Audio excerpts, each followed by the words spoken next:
Buenos días, hermanos. Dios les bendiga. Pues estamos continuando con este estudio en el libro de Mateo.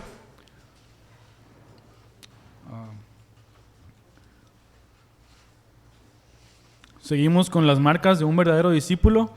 Ya hemos visto hasta el día de hoy varias de las marcas. Vimos la marca 1 y 2 de un discípulo que imita a su maestro, que un discípulo verdadero de Dios no teme al mundo. Vimos la semana pasada que un discípulo verdadero de Cristo confiesa a Cristo, y el día de hoy vamos a ver, si el Señor lo permite, estos 3 puntos. Un discípulo abandona a su familia, ofrece su vida y recibe su recompensa.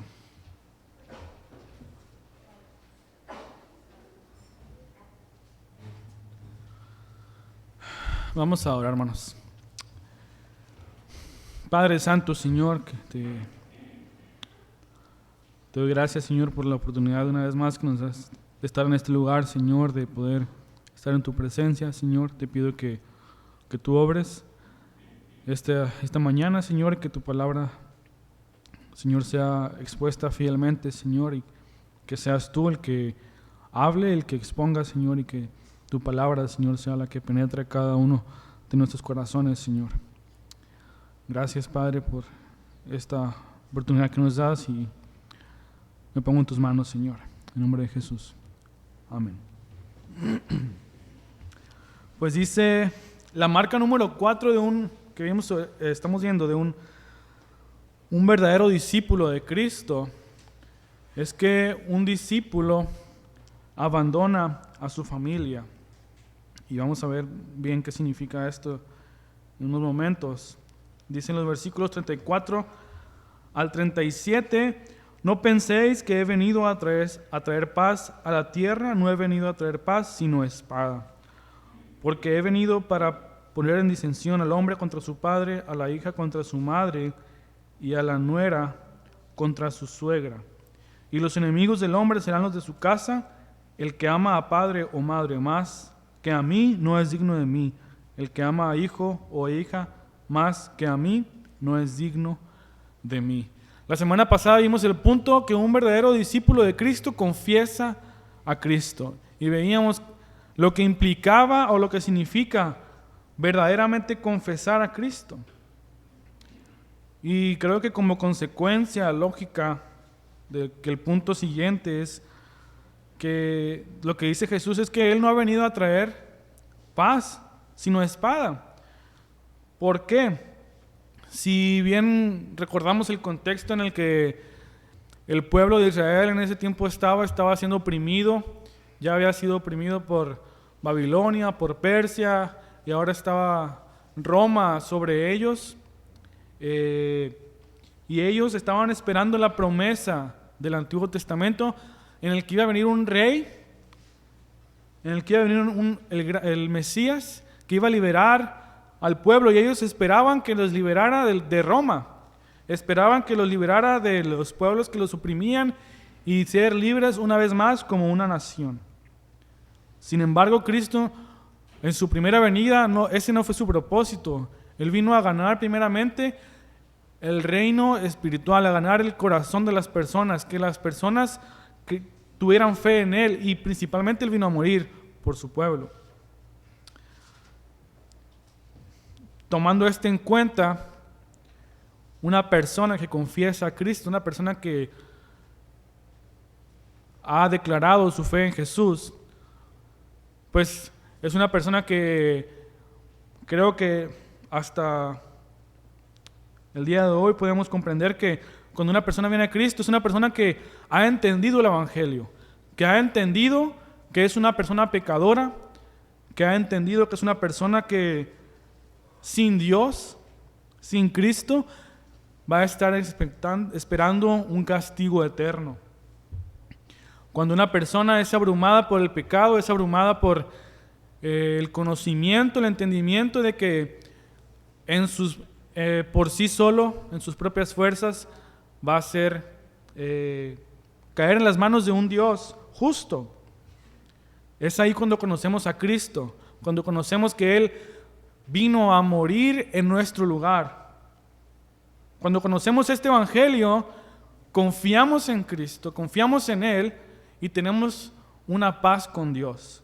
Porque cuando un pecador abrumado por el pecado reconoce que Dios está airado contra el pecado y que Dios es un juez justo, entiende que un día recibirá el castigo que él se merece. Pero también comprende que la obra de Cristo le salva. La obra de Cristo en la cruz le da la oportunidad de tener vida eterna. En ese sentido, Cristo vino a traer la paz entre los hombres pecadores y un Dios justo. Esa es la paz que vino a traer Jesús en su primera venida. Sabemos que Jesús es llamado en Isaías, en otros pasajes, el príncipe de paz. Esa es la paz que el pueblo judío estaba esperando, tener paz con las naciones, pero en la primera venida de Cristo, la paz que vino a traer no fue una paz terrenal o una paz con otras naciones o con otras personas, sino una paz entre el Padre y los pecadores, entre personas que merecían el castigo eterno y una reconciliación con el Padre. Esa es la paz que vino a traer Jesús.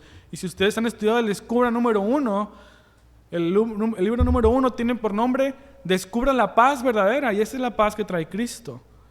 Que conociendo el Evangelio y siendo abrumados por el pecado, venimos al Padre, a Jesús a través del Padre. Perdón, al Padre a través de Jesús. Y el punto aquí es que cuando una persona viene al Padre, viene al conocimiento del Evangelio,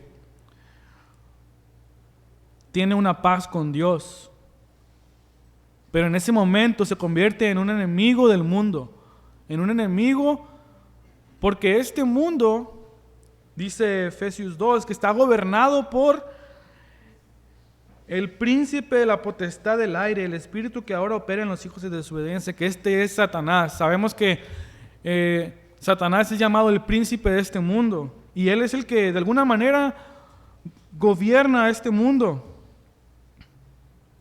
hasta que Cristo venga por segunda vez. Entonces, cuando una persona confiesa a Cristo, se hace automáticamente un enemigo del mundo, un enemigo de la sociedad, un enemigo del sistema que va en contra de la voluntad del Padre.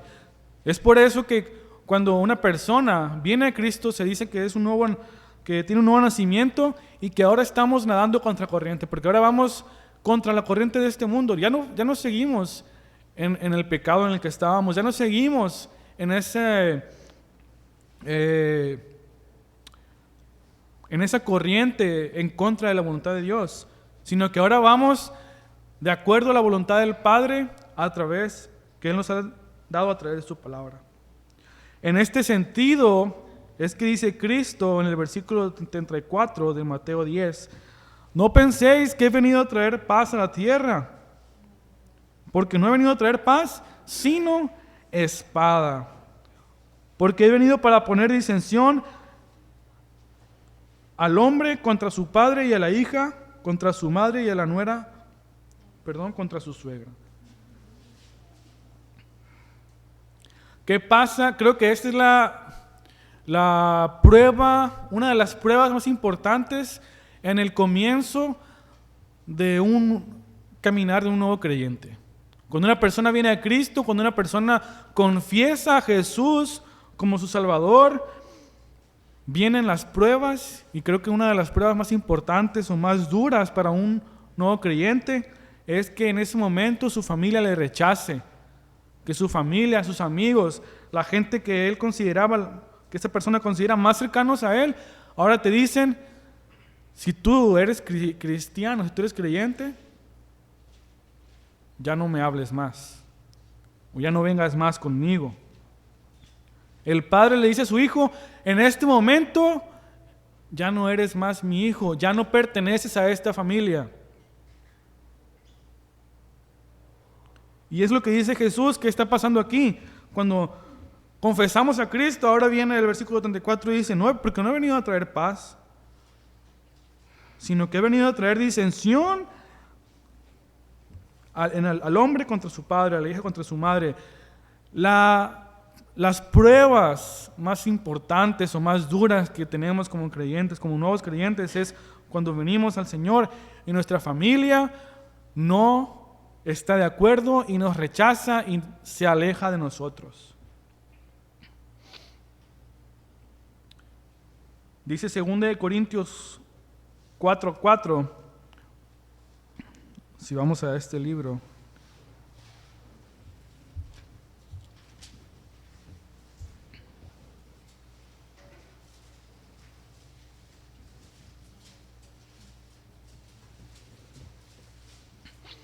Dice 2 Corintios 4:4, en los cuales el Dios de este siglo cegó el entendimiento de los incrédulos para que no les resplandezca la luz del Evangelio de la gloria del Cristo, el cual es la imagen de Dios. El Dios de este siglo, dice, cegó el entendimiento de los incrédulos. Estamos hablando una vez más de Satanás. Cuando nosotros venimos a Cristo,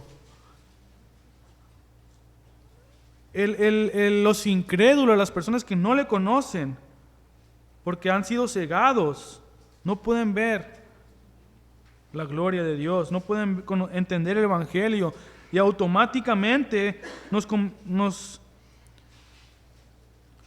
convertimos en enemigos. Somos como si pudiéramos decir que somos enemigos del Estado, enemigos del mundo.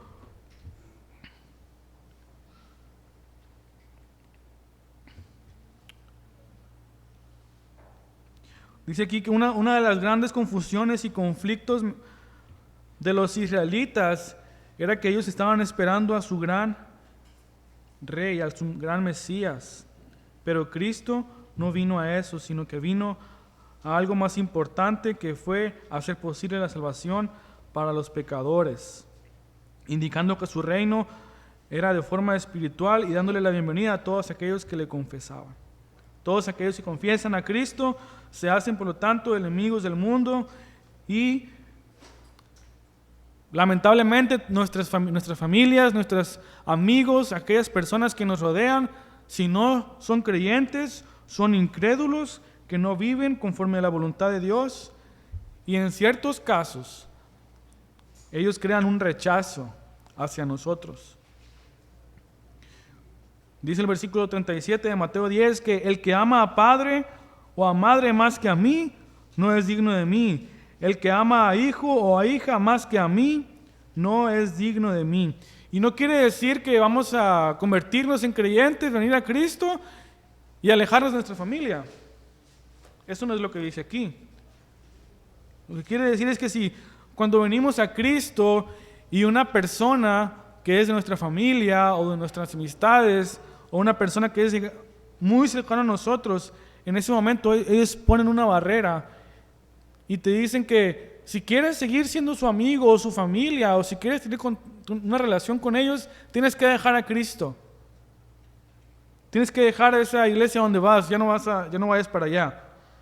Porque si no, ya no vas a ser mi hijo, o mi hija, o mi esposo, o mi amigo. ¿Y qué dice Cristo? Versículo 37. El que ama más a padre o a madre no es digno de mí. Un verdadero discípulo, por lo tanto, está dispuesto a abandonar a su familia si es necesario. Si su familia o si sus amigos se lo condicionan. ¿Cuántas veces han habido personas que han conocido el Evangelio, han venido a la vida de la iglesia y escuchan la palabra y se emocionan y quieren continuar con el estudio de la palabra, pero sus familias le dicen: si tú sigues siendo ahí, ya no cuentes conmigo, y tristemente ellos dejan de venir a la iglesia, dejan el Evangelio. Esas personas lamentablemente no eran creyentes verdaderos, o quiero pensar a través de lo que dice la palabra. Dice Jesús que el que ama más a su padre o a su madre no es digno de mí. Por lo tanto, hermanos, cuando venimos a Cristo y nuestra familia, nuestros amigos nos condicionan su amistad o su relación con no tener más relación con Cristo, tenemos que tener la valentía de elegir a Cristo. Un verdadero discípulo está dispuesto a dejar una relación con otra persona si se lo condiciona para seguir en el Evangelio.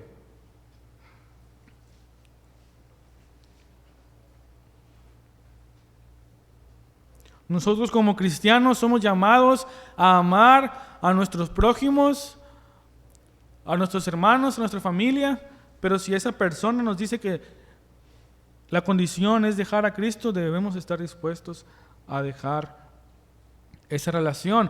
Porque el verdadero creyente sabe que lo más importante es estar a cuentas con Dios, con el Padre, no con el mundo. Un verdadero creyente sabe que lo más importante en su vida es estar en una correcta relación con el Padre, con el Dios que lo creó.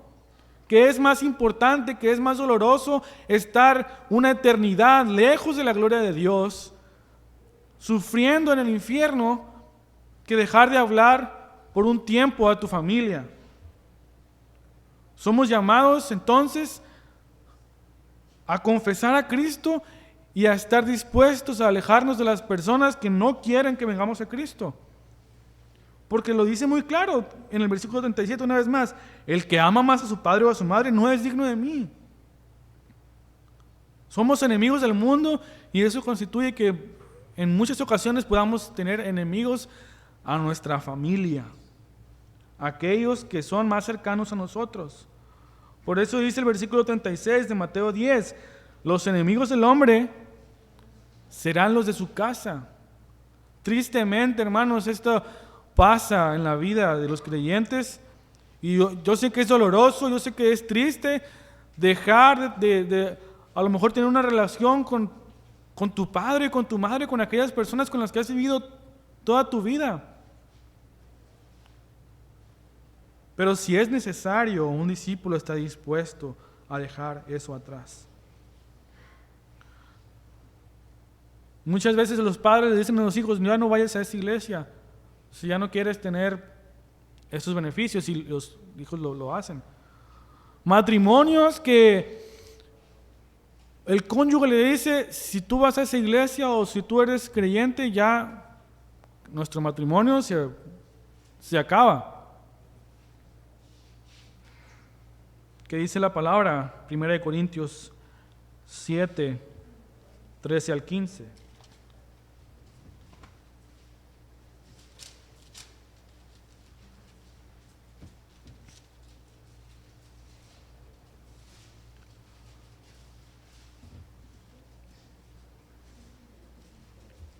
Dice: y si una mujer tiene marido que no sea creyente y él consiente en vivir con ella, no lo abandone. Porque el marido incrédulo es santificado en la mujer y la mujer incrédula en el marido. Pues de otra manera vuestros hijos serían inmundos, mientras que ahora son santos.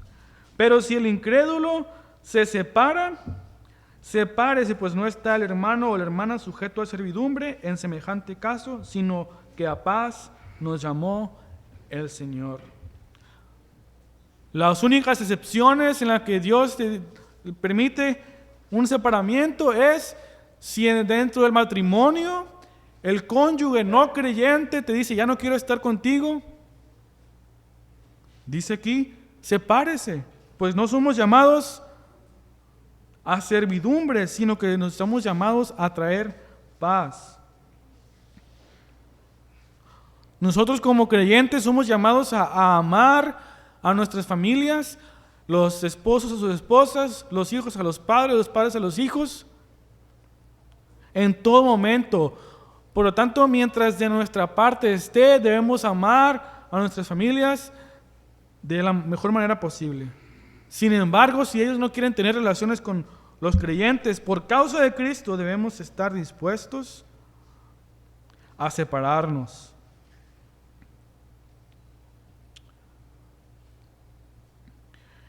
Un escritor llamado John Bunyan, de los años 1600 creo, era un predicador que escribió el famoso libro El progreso del peregrino. Es un libro que creo que cualquier creyente debería leer. Pero a él lo amenazaron de que si seguía predicando la palabra, si seguía predicando el evangelio, iba a ser encarcelado. Él tenía una necesidad muy grande y él escribió lo siguiente, después de que fue encarcelado por predicar el evangelio. Dice así: desprenderme de mi esposa y mis pobres hijos a menudo ha sido para mí en este lugar como si me arrancaran la carne de los huesos.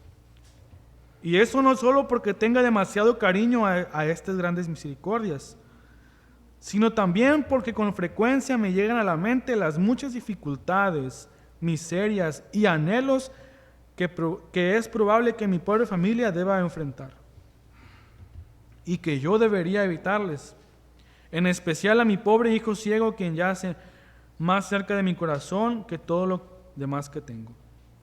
O el pensar en las dificultades que creo que mi cieguito tendrá que pasar me rompe el corazón en pedazos, pero me recuerdo que debo aventurar todo con Dios, aunque vaya pronto a dejarte.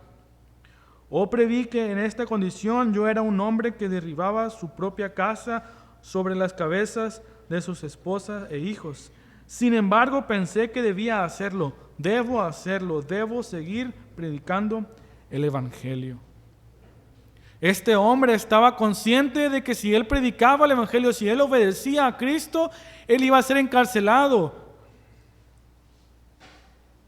Y más que su propia miseria, su propia pesar, él tenía el pesar por su esposa y su esposa y sus hijos. Él sabía que si él iba a la cárcel, ellos probablemente tendrían que padecer muchas cosas. Sin embargo, él sabía que era más importante obedecer a Cristo, predicar el evangelio,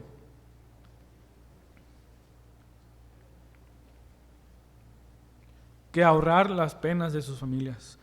Nosotros como creyentes que hemos confesado a Cristo, tenemos que estar dispuestos a abandonar a nuestra familia, a nuestros seres queridos, si es necesario, si la cruz o si el evangelio así lo requiere. Un verdadero discípulo está dispuesto a abandonar a su familia.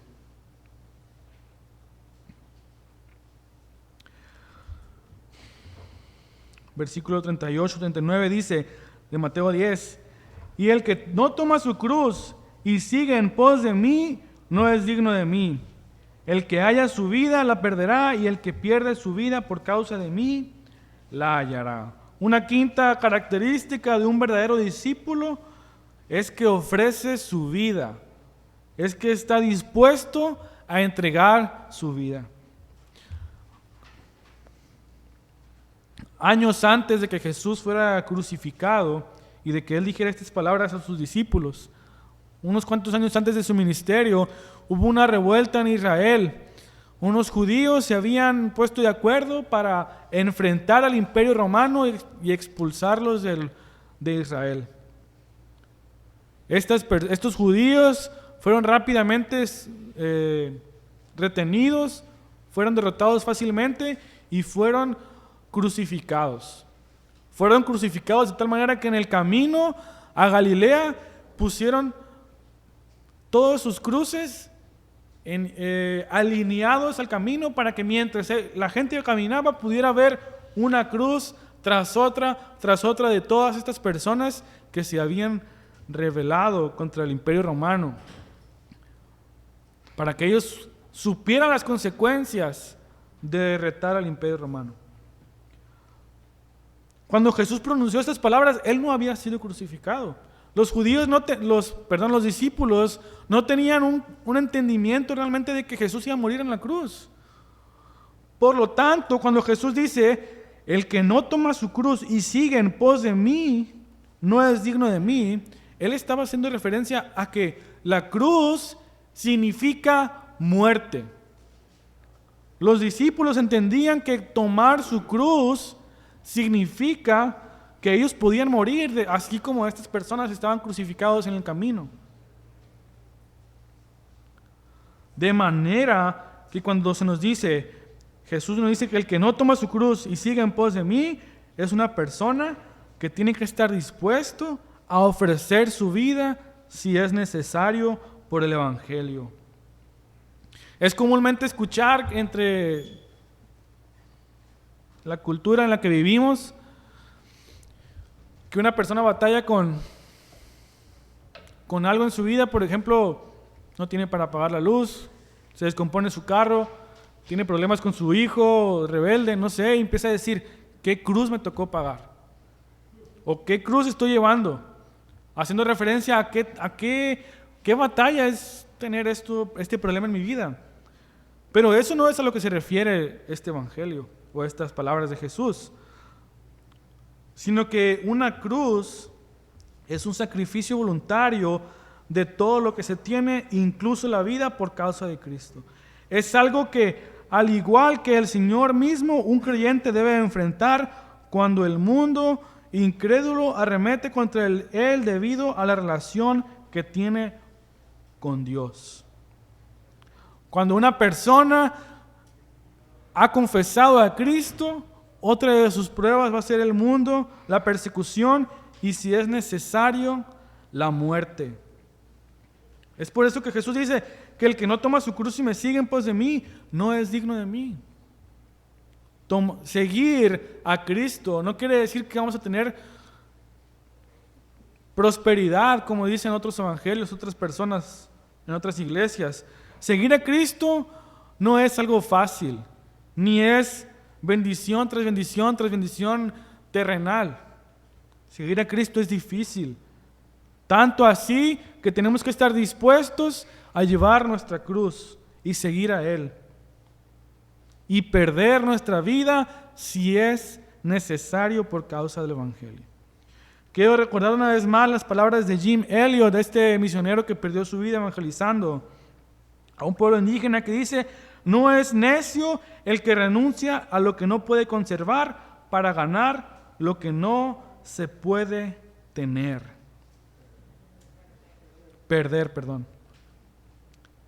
No es necio el que renuncia a lo que no puede conservar para ganar lo que no se puede perder. Y la verdad es que si pensamos un poco en esto, es que nadie puede conservar su propia vida. Aún así, si llegamos a vivir 100 años o no sé cuántos años pudiéramos decir que es una larga vida, nadie puede conservar su propia vida. ¿De quién es nuestra vida? ¿De quiénes somos?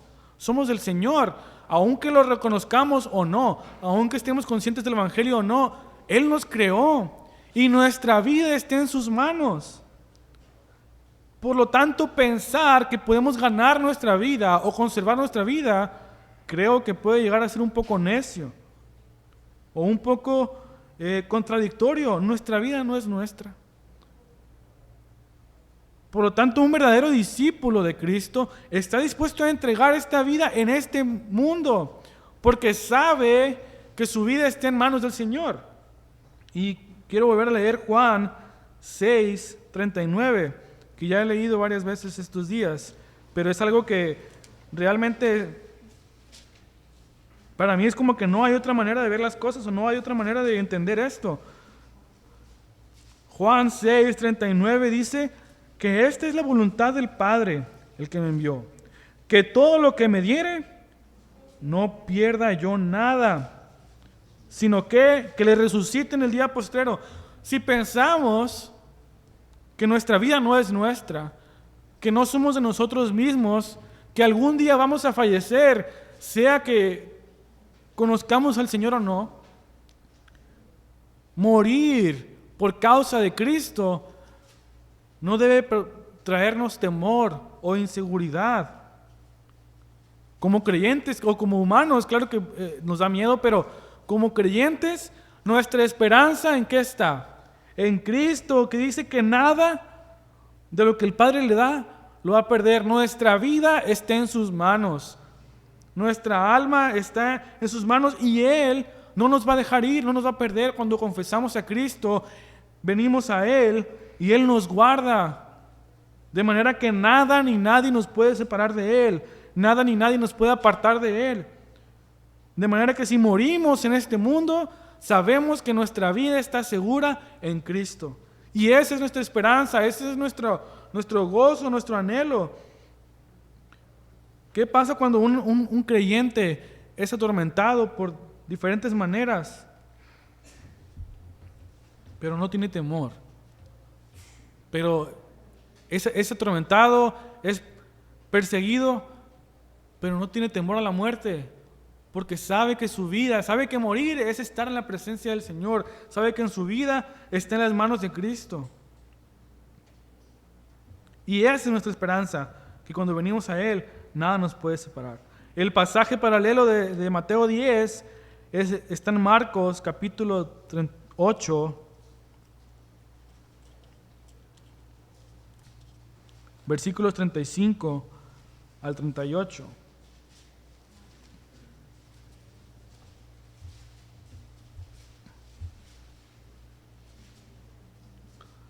Dice: porque todo el que quiera salvar su vida la perderá, y todo el que pierda su vida por causa de mí y del evangelio la salvará. Porque ¿qué aprovecha al hombre si ganare todo el mundo y perdiere su alma? ¿O qué recompensa dará el hombre por su alma? Porque el que se avergonzare de mí y de mis palabras en esta generación adúltera y pecadora, el Hijo del Hombre se avergonzará también de él cuando venga en su gloria el Padre con los santos ángeles. ¿De qué aprovecha si tenemos una buena vida en este mundo, si hemos ganado todo lo bueno que este mundo nos puede ofrecer y dejamos a Cristo? La verdad es que nada de lo que este mundo nos puede ofrecer, nada de lo que este mundo nos quiere dar, es mejor que estar en la presencia del Señor. Nada de lo que este mundo nos da es mejor que estar con Cristo. Porque al final de cuentas, si ganamos una vida respetuosa o digna o famosa ante los ojos del mundo y perdemos nuestra alma, dice Cristo, ¿de qué aprovecha? ¿De qué te sirve? Si al final de cuentas tu alma estará en el infierno por la eternidad. Los verdaderos creyentes, los verdaderos discípulos de Cristo están dispuestos a ofrecer su vida por causa de Cristo en caso que sea necesario. Pero ¿qué dice Cristo si perdemos nuestra vida? En el versículo 39 de Mateo 10. El que haya su vida, la perderá. Y el que pierde su vida por causa de mí, la hallará. O sea, no perdemos. Es como si pensamos, ¿qué beneficio o qué me conviene más? Hermanos, no hay de perder si venimos a Cristo. Porque estaremos en su presencia. Estaremos en una eternidad ante la gloria de Dios. Y eso es mucho mejor que cualquier cosa que el mundo nos pueda ofrecer o dar.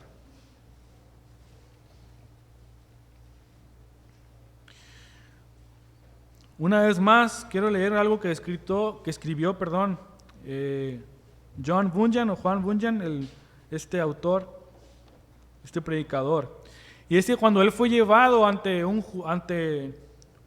juez para sentenciarlo a ir a la cárcel, él dijo lo siguiente. Dice: la ley de Cristo nos ha provisto de dos maneras de obedecer. Una es hacer lo que en mi conciencia estoy obligado a llevar activamente a cabo. La otra es que cuando no pueda obedecer de forma activa, estoy dispuesto a resignarme y sufrir lo que harán conmigo. Es decir, que dice este escritor, hay dos maneras de obedecer a Cristo. Una es obedecerlo activamente, llevando a cabo la obra de obedecer a Cristo todos los días de nuestra vida. Y la otra es que si no puedo obedecer a Cristo con mi vida, estoy dispuesto a sufrir lo que tenga que sufrir por causa de Cristo. Un verdadero discípulo está dispuesto a ofrecer su vida y está dispuesto a enfrentar lo que tenga que venir con tal de seguir a Cristo, porque sabe que es algo mayor o que es algo mejor.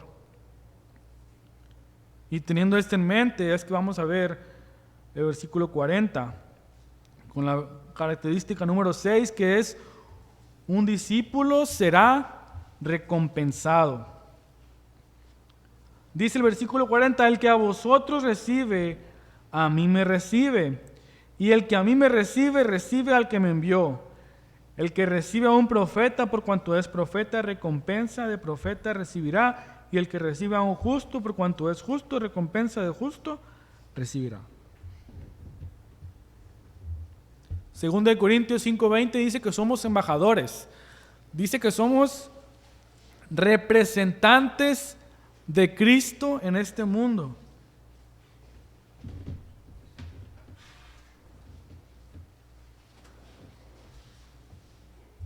Como representantes de Cristo, toda aquella persona a la que le prediquemos el Evangelio, estamos hablando en el nombre de Cristo. Por eso dice aquí: el que a ustedes recibe, a mí me recibe. Y el que a mí me recibe, recibe al Padre, al que me envió. Aquí está hablando un poco, creo que en el contexto de que Jesús había enviado a sus discípulos a predicar el Evangelio alrededor de Israel. Pero si lo aplicamos a nuestros días, cuando una persona está predicando el Evangelio o cuando una persona está trabajando para la obra de Cristo y nosotros le recibimos, estamos recibiendo a Cristo y por lo tanto al Padre. Y cuando nosotros recibimos a una persona que está trabajando arduamente en la obra del Señor, ¿qué dice Jesús? Que recibirá una recompensa. Versículo 41 dice: el que recibe a un profeta, por cuanto es profeta, recompensa de profeta recibirá. El que recibe a un justo, por cuanto es justo, recompensa de justo recibirá. Si alguien recibe a una persona que trabaja en la obra del Señor, porque es un trabajador de Cristo, en ese momento, cuando nosotros apoyamos, cuando nosotros ayudamos la obra, estamos apoyando la obra de Cristo. Y por lo tanto, Cristo dice aquí que nos recompensará de la manera en la que nosotros estemos recibiendo o ayudando a estas personas. Por eso dice el versículo 42: cualquiera que dé a uno de estos pequeñitos un vaso de agua fría solamente, por cuanto es mi discípulo, de cierto os digo que no perderá su recompensa. La marca número 6 de un discípulo no es tanto lo que hacemos, sino que vamos a recibir.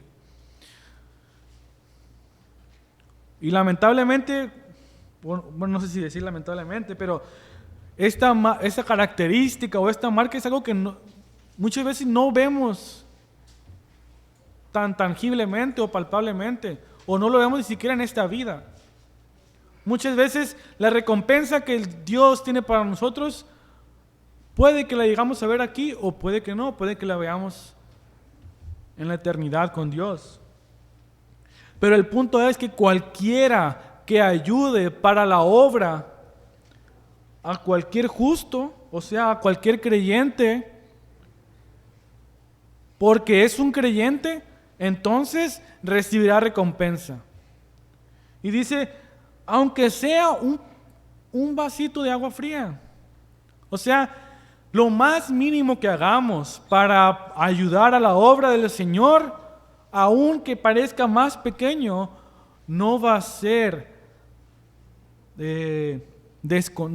Cristo no lo va a dejar pasar. El Señor no lo va a dejar pasar. No va a ser algo como si no hubiera pasado. El Señor lo tomará en cuenta y el Señor a su tiempo nos dará una recompensa por eso. Y es algo que podemos reconocer o recordar como si hiciéramos tesoros celestiales. Cuando nosotros obramos o trabajamos para apoyar la obra del Señor, ya sea que apoyemos a un misionero, que apoyemos a una iglesia o que trabajemos de la manera que sea para apoyar el Evangelio, el preparar este lugar, el preparar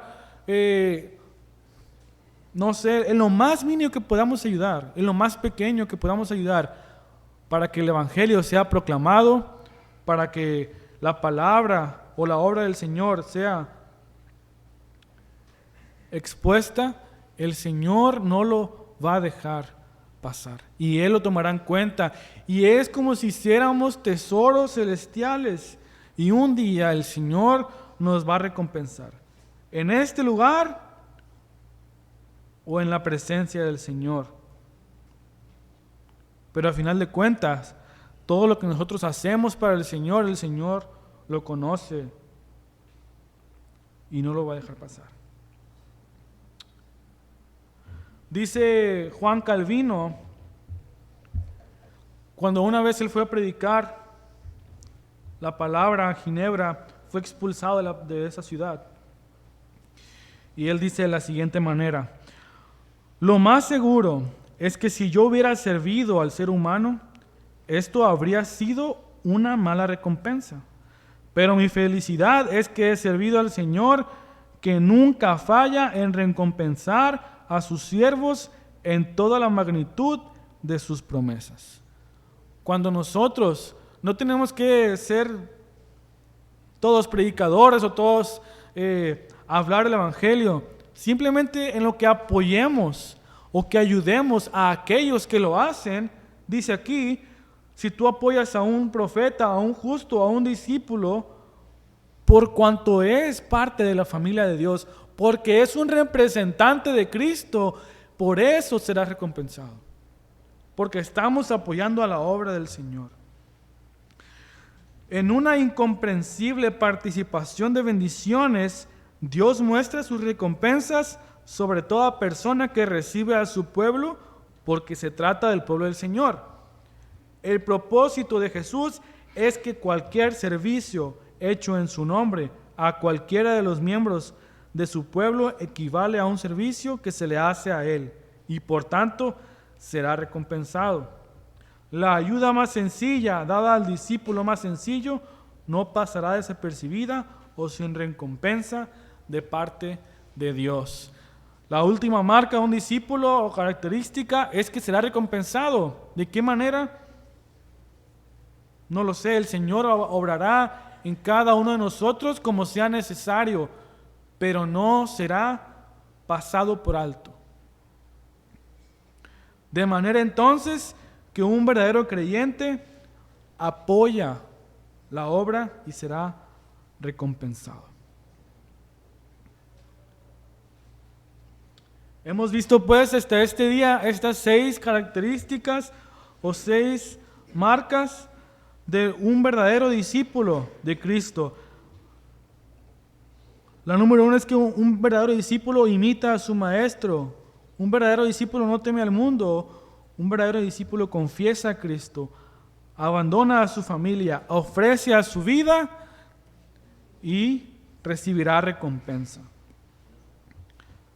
La verdad, hermanos, es que estas características son de los discípulos de Cristo, aunque el Señor estaba hablando de muchas maneras a los discípulos que había enviado a predicar alrededor de Israel.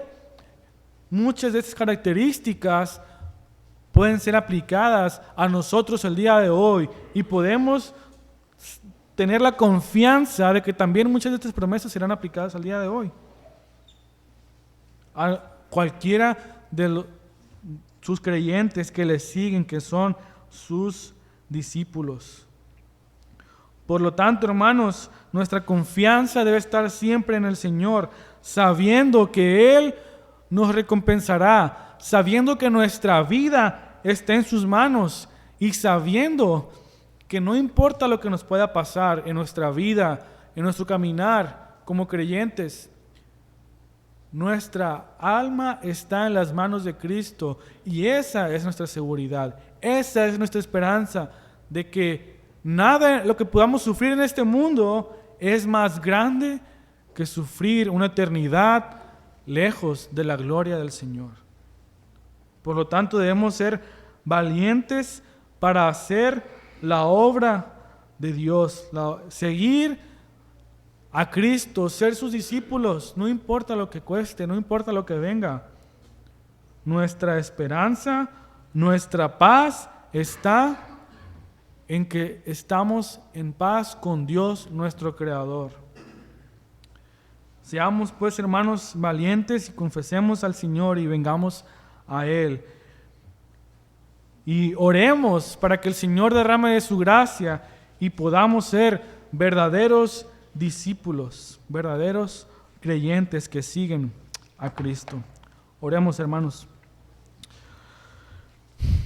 Padre Santo, Señor Dios, te alabamos, te damos la gloria, te damos la honra, Señor, porque podemos conocer, podemos entender tu evangelio, porque tú nos lo has revelado, Señor, porque tú nos has dado a conocer tus palabras, nos has dado a conocer, Señor, la esperanza de vida que tenemos al seguir tus pasos, Señor. Sabemos que es difícil, sabemos que va a ser una lucha constante, Padre, pero confiamos en que tu gracia nos ayudará a sobrellevar cualquier cosa que podamos padecer, y confiamos más aún en que tu muerte y tu vida nos traerán también a nosotros vida. Confiamos que en el poder del Espíritu Santo que te resucitó de los muertos, Señor, también guardará nuestras vidas, también guardará nuestras almas, y no importa lo que pase, no importa lo que podamos sobrellevar, en tus manos, Señor, estamos seguros, y esa es nuestra paz y esa es nuestra esperanza. Gracias, Señor, por la manera en que has obrado y por la manera en que nos has enseñado tu palabra y el Evangelio, Señor. Gracias porque el Evangelio lo has mostrado a nuestros corazones y podemos el día de hoy decir que somos tus seguidores. Por eso ayúdanos con tu gracia y tu Espíritu Santo para poder vivir vidas que vayan de acuerdo a tu palabra, de acuerdo a verdaderos discípulos de Cristo. Obra, Señor, para que seamos hombres y mujeres que vivan conforme a tu corazón y conforme a tu palabra, Señor. Gracias te damos por la oportunidad que nos das de estar en tu presencia a través de la muerte de tu Hijo Jesucristo, Señor. Y en eso confiamos, en esa cruz y esa sangre, Señor. Gracias, Padre. A ti sea la gloria, Señor. En nombre de Jesús. Amén.